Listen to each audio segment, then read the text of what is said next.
मैं एक किस्सा सुनाता हूँ जिसका नाम है सदका का फल। एक दिन एक गरीब शख्स ने एक बड़े शहर के बाजार में जाने का फैसला किया। इसने अपने पास पिछले कुछ रुपए जमा किए थे जो उसने सदका के तौर पर रखे थे। रास्ता में उसने एक गरीब फकीर को देखा जो बहुत ही गरीब दिखता था। इसने फौरन अपने सदका के रुपए फकीर को दे दिए।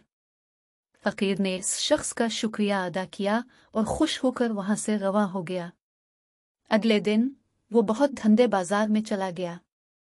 वो दुखता था कि वो कुछ खरीदने के लिए आया है, लेकिन असल मकसद था कि वो फकीर को दोबारा देख सके।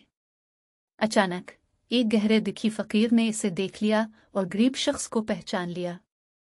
वो बहुत खुश हुआ और इस शख्स को बुलाया।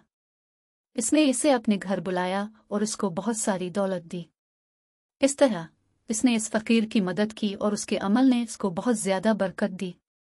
यह किस्सा हमें यह सिखाता है कि सदका देने से हम दूसरों की मदद करते हैं और अल्लाह की बरकत से हमारी मदद होती है।